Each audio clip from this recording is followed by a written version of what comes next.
여러분, 혹시 AI가 일자리를 삐삼는다는 얘기 들어보셨죠? 그런데 대부분 이렇게 생각하십니다. 아, 그건 먼 미래 얘기겠지. 우리 세대는 괜찮겠지. 단순 노동만 사라지는 거 아닐까라고요. 그런데 말입니다. 지금 제가 말씀드릴 내용은 여러분이 생각하시는 것과 완전히 다릅니다. 오늘은 노동자들이 모르는, 아니 정확히는 기업과 정부가 제대로 알리지 않는 AI 시대의 진실을 낱낱이 파헤쳐 보겠습니다. 손 놓고 있을 때가 아닙니다. 지금 당장 알아야 합니다. 자, 그럼 첫 번째 진실부터 들어가 보죠. 많은 분들이 이렇게 말씀하십니다. AI가 뭘 뺏어가겠어? 공장 노동자나 단순 업무하는 사람들 얘기지. 나는 경력이 20년이 넘었는데 뭐. 그런데 여러분, 진짜 무서운 건 따로 있습니다. 사라지는 건 단순 노동이 아니라 진입 사다리입니다. 무슨 말이냐고요? 쉽게 설명해 드리죠. 예전에는 신입사원으로 들어가서 데이터 정리하고 보고서 초안 쓰고 이런 일 하면서 배웠잖아요. 그게 바로 사다리의 첫 번째 계단이었던 겁니다. 그런데 지금은 어떻습니까? 그 첫 번째 계단 자체가 사라졌어요. 박대리라는 분이 계십니다. 46살이죠. 이분이 얼마 전에 회사에서 이런 얘기를 들었답니다. 신입 뽑지 말고 챗GPT로 처리하자. 박대리는 처음엔 이렇게 생각했대요. 아, 우리 회사 인건비 아끼려고 그러는구나. 그런데 실제로 3개월이 지나니까 뭔가 이상하다는 걸 느끼셨답니다. 본인이 후배한테 가르쳐 줄 게 없어진 거예요. 왜냐하면 후배 자체가 안 들어오니까요. 이게 뭘 의미하는지 아십니까? 지금 40대, 50대 분들은 당장은 괜찮을 수 있어요. 그런데 10년 후에는 어떻게 됩니까? 후배가 없으니까 조직에서 여러분의 가치가 급격히 떨어지는 겁니다. 왜냐하면 경영진 입장에서는 이렇게 생각하거든요. 저 사람 연봉 7천만 원 주는데 AI로 월 10만 원이면 되는데 뭐하러 저 사람을 계속 쓰지? 스탠퍼드 대학교에서 연구한 자료가 있습니다. 챗GPT가 나온 이후에 22세부터 25세 청년들의 고용률이 특정 직군에서 13%나 떨어졌답니다. 13%요? 이게 1년 만에 벌어진 일입니다. 여기서 중요한 건 뭐냐면요. 청년들만의 문제가 아니라는 겁니다. 사다리가 무너지면 위에 있는 사람도 결국 떨어지거든요. 그게 바로 지금 우리가 직면한 첫 번째 숨겨진 진실입니다. 자, 그렇다면 두 번째 진실로 넘어가 보겠습니다. 기업들이 AI 도입 속도를 숨기고 있습니다. 여러분, 뉴스에서 뭐라고 합니까? 아, AI 시대가 온다. 준비해야 한다. 이렇게 말만 하죠. 그런데 실제로 얼마나 빠른 속도로 진행되는지는 절대 안 알려줍니다. 이 과장이라는 분이 계세요. 51살입니다. 이분이 다니는 회사는 중견 제조업체거든요. 작년 말에 경영진 회의에서 이런 지시가 떨어졌답니다. 내년까지 인력 30% 감축. 그런데 생산량은 유지하라. 이 과장은 처음엔 말도 안 된다고 생각했어요. 그런데 경영진이 뭐라고 했는지 아십니까? AI랑 로봇으로 대체한다. 이미 파일럿 테스트 끝났다. 당장 내년부터 적용한다. 실제로 올해 초부터 공장 라인에 로봇이 들어왔습니다. 품질 검사하던 직원 8명이 2명으로 줄었어요. 로봇이 불량품을 걸러내는 정확도가 98%가 넘었거든요. 사람은 아무리 잘해도 80% 정도였는데 말이죠. 그런데 여기서 끝이 아닙니다. 더 무서운 건 이 과장 본인의 업무도 위협받기 시작했다는 겁니다. 생산 계획 짜고 자재 발주하는 일, 이것도 이제 AI가 하거든요. 과거 데이터를 학습해서 최적의 스케줄을 짜내는데 사람보다 훨씬 효율적이에요.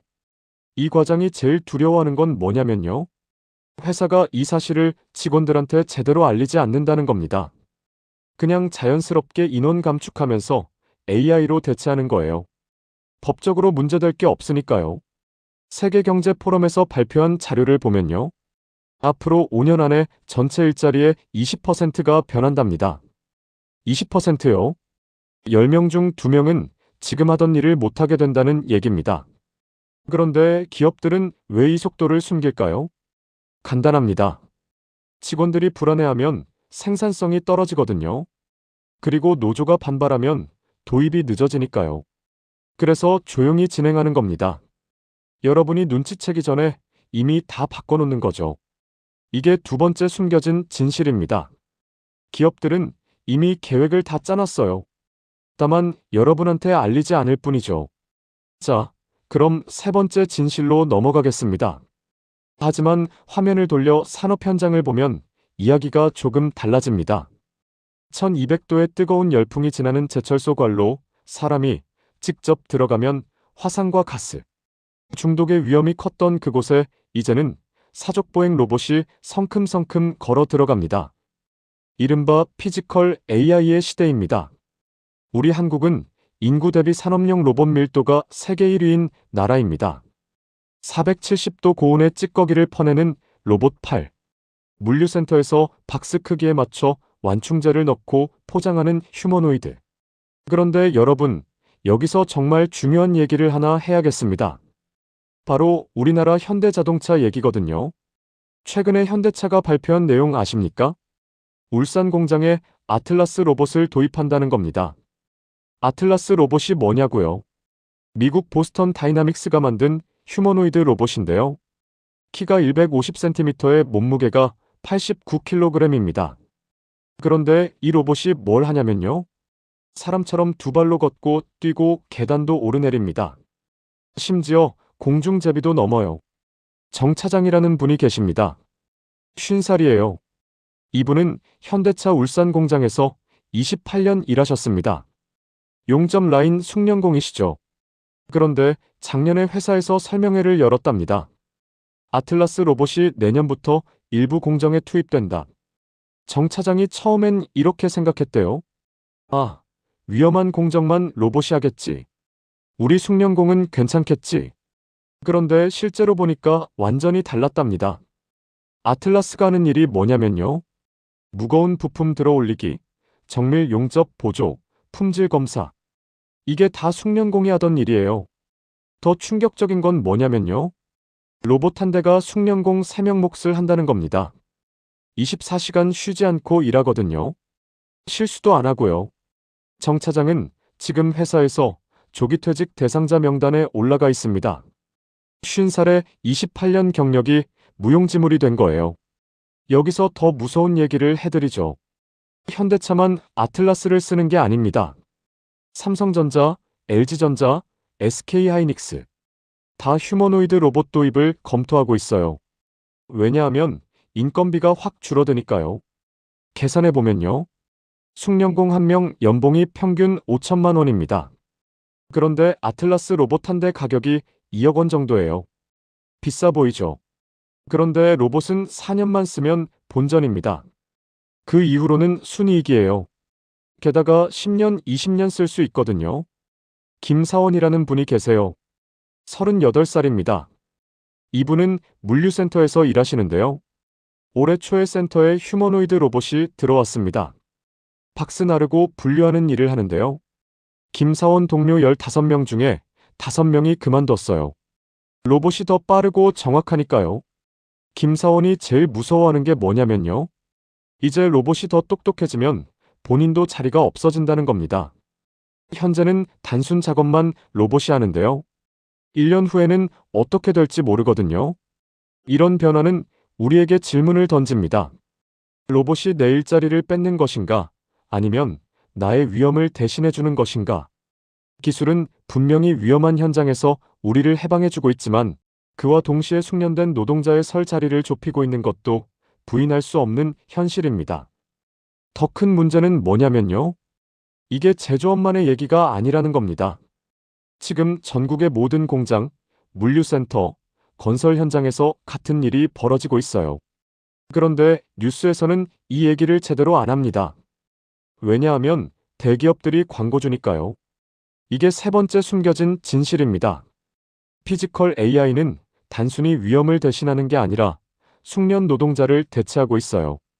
그런데 기업들은 이걸 조용히 진행하는 거죠. 자, 그럼 네 번째 진실로 넘어가겠습니다. 정부와 언론이 말하지 않는 실업 구조가 있습니다. 뉴스 보시면 실업률이 3%대다, 완전 고용 상태다, 이런 얘기 많이 하죠. 그런데 여러분, 속지 마십시오.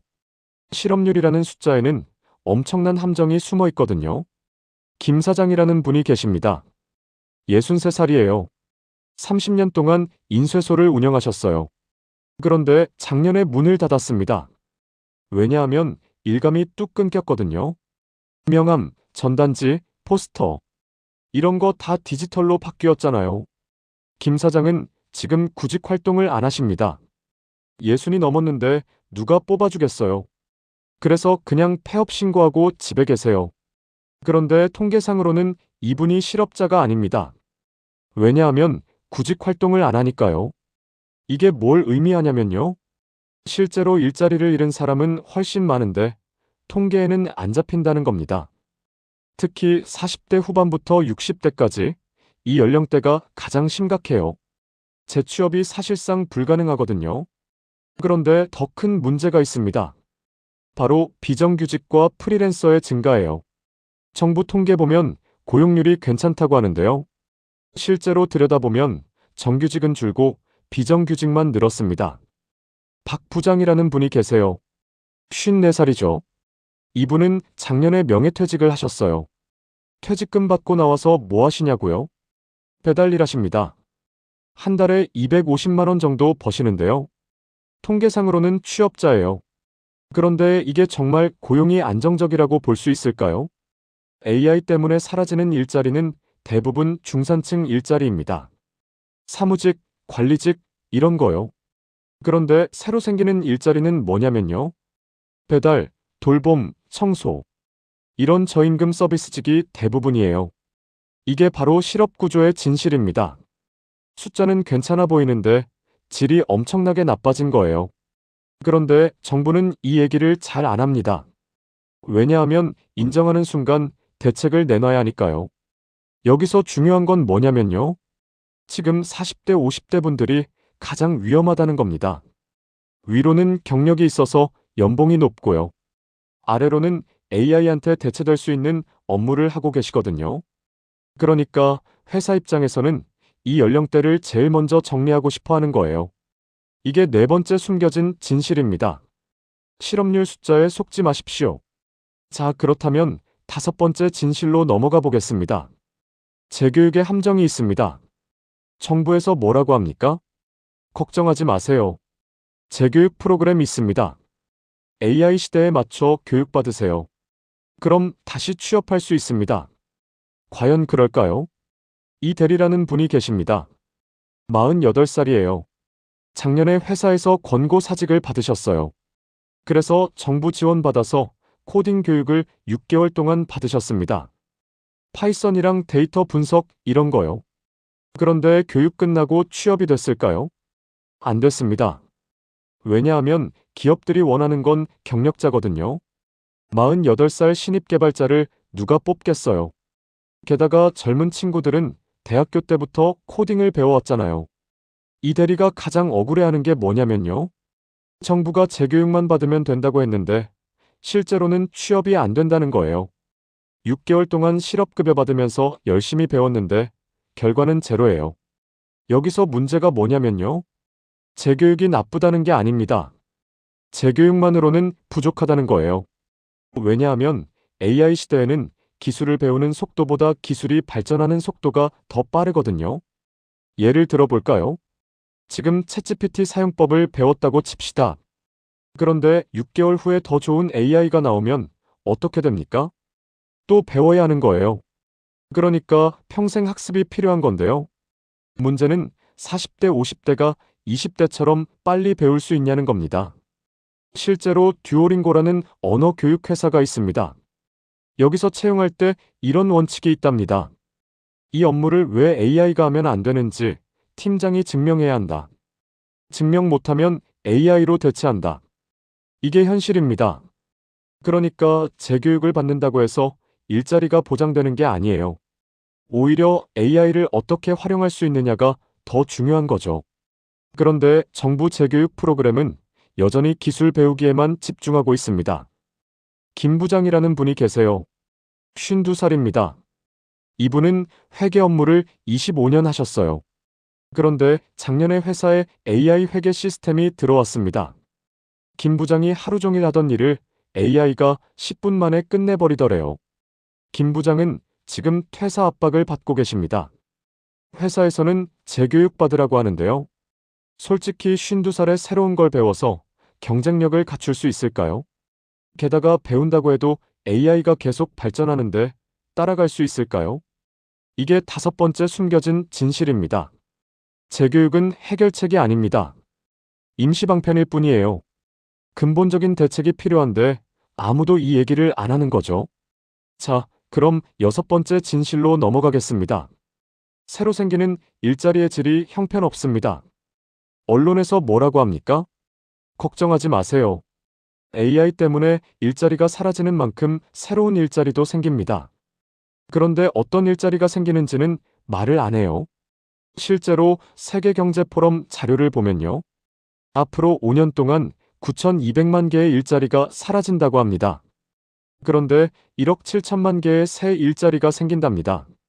숫자만 보면 좋아 보이죠. 그런데 여기에 함정이 있습니다.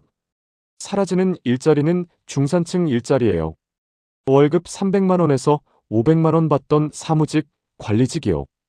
그런데 새로 생기는 일자리는 뭐냐면요. 크게 두 가지입니다. 하나는 최고급 전문직이에요. AI 개발자, 데이터 과학자. 이런 거요. 연봉이 억대가 넘습니다. 그런데 이런 직업은 극소수만 할 수 있어요. 박사 학위 있거나 특별한 재능이 있어야 하거든요. 다른 하나는 저임금 서비스직입니다. 배달, 돌봄, 청소, 간병. 이런 거요. 월급은 200만 원도 안 됩니다. 그리고 고용이 불안정해요. 박 사장이라는 분이 계십니다. 59살이에요. 이분은 30년 동안 중소기업 관리직으로 일하셨어요. 작년에 퇴직하시고 지금 뭐 하시냐고요? 대리운전 하십니다. 밤 10시부터 새벽 4시까지요. 한 달에 200만 원 정도 버십니다. 그런데 건강보험도 본인이 내야 하고 퇴직금도 없어요. 사고 나면 본인 책임이고요. 이게 새로 생긴 일자리의 현실입니다. 더 큰 문제는 뭐냐면요. 중산층이 무너지고 있다는 겁니다. 예전에는 고졸도 대기업 공장 들어가서 20년 일하면 집 한 채 마련했어요. 그런데 지금은 어떻습니까? 공장은 자동화됐고 남은 일자리는 비정규직뿐이에요. 이 차장이라는 분이 계세요. 49살입니다. 이분은 제조업체 생산관리 업무를 하셨는데요. 올해 공장에 로봇이 들어오면서 자리가 없어졌습니다. 지금 물류센터에서 상하차 일을 하세요. 이 차장이 제일 힘들어하는 게 뭐냐면요. 체력적으로 힘든 것보다 자존심이 상한다는 거예요. 20년 넘게 관리직으로 일했는데 이제는 육체 노동을 해야 하니까요. 그런데 이게 남 얘기가 아닙니다. 지금 40대, 50대 대부분이 직면할 현실이거든요. 이게 여섯 번째 숨겨진 진실입니다. 새 일자리는 생기는데 질이 형편없어요. 그런데 아무도 이 얘기를 제대로 안 합니다. 자, 그럼 일곱 번째 진실로 넘어가죠. AI가 대체하는 건 단순 노동이 아니라 중간 관리자입니다. 많은 분들이 착각하시는 게 뭐냐면요. AI는 단순하고 반복적인 일만 한다. 그래서 고졸 인력이나 생산직 근로자들이 위험하다. 이렇게 생각하시는데요. 완전히 반대입니다. 지금 가장 위험한 건 중간 관리자예요. 부장, 차장, 과장.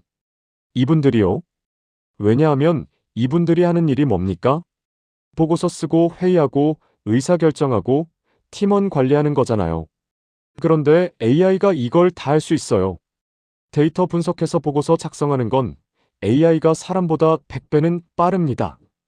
의사결정도 과거 데이터 학습해서 최적의 선택을 제시해요. 그럼 중간 관리자가 뭐 하겠어요? 김 부장이라는 분이 계십니다. 53살이에요. 이분은 마케팅 부서 부장이신데요. 작년까지만 해도 팀원 10명을 관리하셨어요. 캠페인 기획하고 예산 배정하고 성과 분석하는 게 주 업무였죠. 그런데 올해 회사에 AI 마케팅 툴이 도입됐습니다. 이게 뭐 하냐면요. 고객 데이터 분석해서 최적의 광고 타겟을 찾아내요. 캠페인 문구도 자동으로 생성하고요. 성과도 실시간으로 분석합니다. 김 부장이 뭐라고 하시냐면요. 본인이 20년 동안 쌓은 노하우를 AI가 3개월 만에 따라잡았답니다. 아니, 오히려 AI가 더 정확해요. 왜냐하면 사람은 실수하고 편견이 있는데 AI는 그게 없거든요. 지금 김 부장은 사실상 일이 없습니다. 팀원들이 AI 툴 쓰면서 직접 일하니까 중간에서 관리할 게 없어요. 회사 입장에서는 연봉 7천만 원 주는 부장이 필요 없는 거죠. 그래서 김 부장은 지금 사내 공모로 다른 부서 알아보고 계세요. 이게 현실입니다. 중간 관리자가 가장 위험해요. 그런데 많은 분들이 본인은 관리직이니까 괜찮다고 생각하시는데요. 완전히 반대입니다. 관리직이 제일 먼저 대체될 수 있어요. 실제로 글로벌 컨설팅 회사들이 연구한 자료를 보면요. 앞으로 10년 안에 중간 관리직의 40%가 사라진답니다. 40%요? 10명 중 4명은 자리가 없어진다는 겁니다. 이게 7번째 숨겨진 진실입니다. 위험한 건 단순 노동자가 아니라 중간 관리자예요. 그런데 아무도 이 얘기를 제대로 안 합니다. 자, 그럼 8번째 진실로 넘어가겠습니다. 노조와 법이 여러분을 지켜주지 못합니다.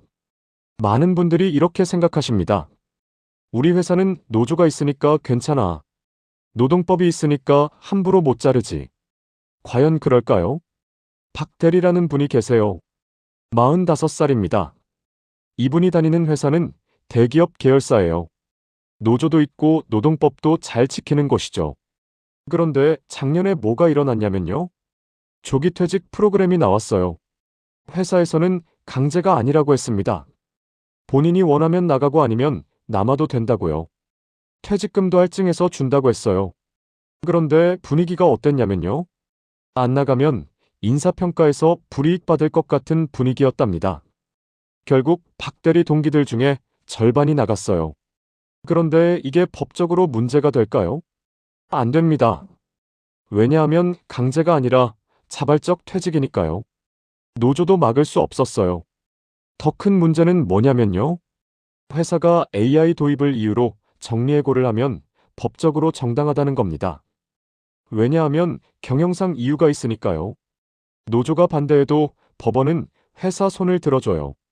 실제로 작년에 어떤 제조업체에서 로봇 도입하면서 인력을 30% 감축했습니다. 노조가 소송을 걸었는데요.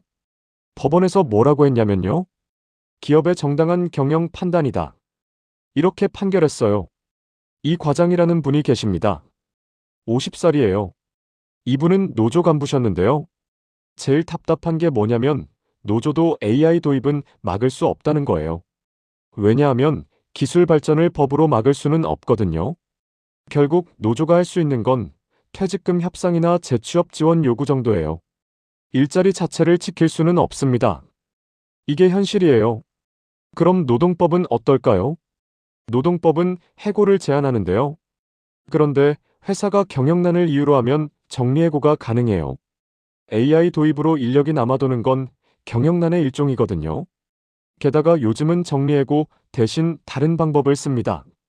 희망퇴직, 명예퇴직, 권고사직. 이런 거요.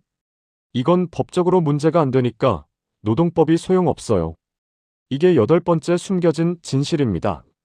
노조도 법도 여러분을 지켜주지 못해요. 그런데 많은 분들이 이걸 모르고 계시는 거죠. 자, 그럼 9번째 진실로 넘어가겠습니다. 나이가 많을수록 더 위험합니다. 이건 너무 당연한 얘기 아니냐고요. 그런데 제가 말씀드리는 건 단순히 나이 때문이 아닙니다. 구조적인 이유가 있어요. 김 차장이라는 분이 계십니다. 48살이에요. 이분은 회사에서 23년 일하셨어요. 경력도 있고 능력도 있으세요. 그런데 작년에 인사평가에서 낮은 점수를 받으셨습니다. 김 차장이 억울한 게 뭐냐면요. 본인은 일을 잘했거든요. 그런데 왜 평가가 낮았을까요? 이유가 있습니다. 회사 입장에서는 연봉 6천만 원 주는 김 차장보다 연봉 3천만 원 주는 젊은 직원한테 AI 툴 쓰게 하는 게 낫거든요. 실제로 요즘 기업들이 채용할 때 어떻게 하는지 아십니까? 나이 제한을 공개적으로는 못합니다. 법으로 금지돼 있으니까요. 그런데 실제로는 40대 이상은 거의 안 뽑아요. 이 부장이라는 분이 계세요. 55살입니다. 작년에 퇴직하시고 이력서를 100군데 넣으셨는데요. 면접 본 데가 5군데예요. 그것도 다 떨어지셨고요. 이 부장이 면접에서 느낀 게 뭐냐면요. 면접관들이 본인을 보는 눈빛이 이상하더래요. 아, 이 사람 나이가 많네. 우리랑 맞을까? 이런 느낌이었답니다. 그래서 아무리 능력을 어필해도 소용없었어요. 여기서 중요한 건 뭐냐면요. 나이가 많을수록 재취업이 어려운 건 당연한데요. AI 시대에는 이게 더 심해진다는 겁니다. 왜냐하면 기업들이 이렇게 생각하거든요. 나이 많은 사람 뽑아서 새 기술 가르치느니 차라리 AI 쓰는 게 낫지. 박 사장이라는 분이 계십니다. 61살이에요. 이분은 중소기업을 운영하시는데요. 솔직히 말씀하시더래요. 40대 후반 이상은 안 뽑는다. 왜냐하면 급변하는 환경에 적응 못하니까. 이게 현실입니다. 나이 차별이 불법이라고 해도 실제로는 만연해요. 그런데 AI 시대에는 이게 더 정당화되는 거예요. 왜냐하면 기술 적응력이라는 명분이 있으니까요. 이게 9번째 숨겨진 진실입니다. 나이 많을수록 위험한데 아무도 대책을 안 내놓는 거죠. 자, 그럼 이제 대응 방안을 말씀드리겠습니다. 첫째, 지금 당장 AI 활용 능력을 키우십시오. 배우는 게 아니라 활용하는 거예요. 챗GPT, 클로드, 코파일럿.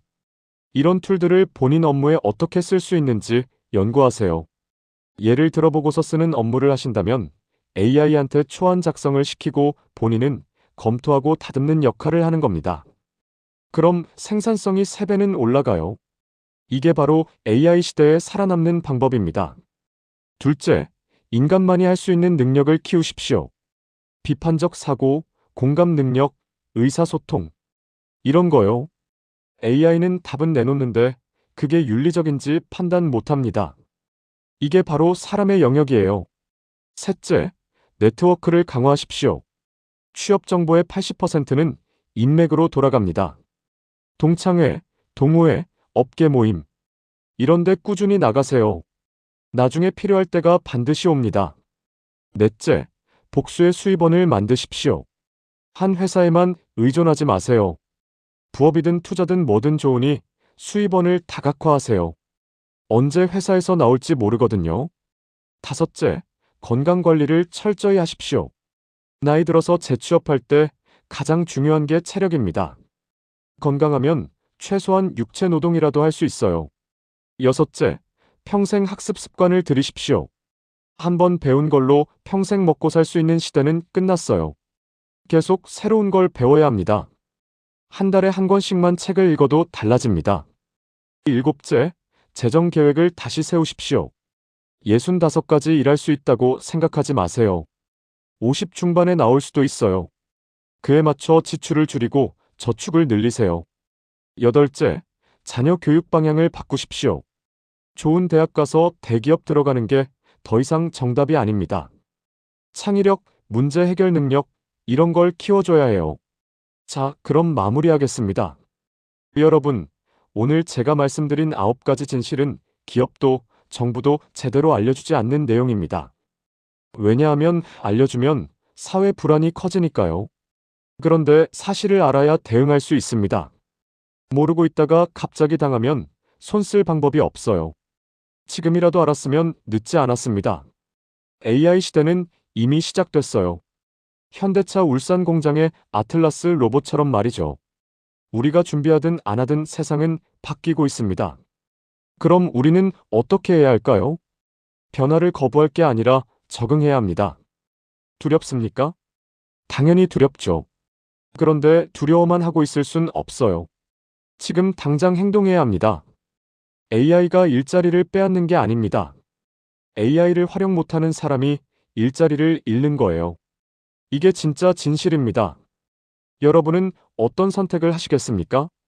오늘 영상이 도움이 되셨다면 구독과 좋아요 부탁드립니다.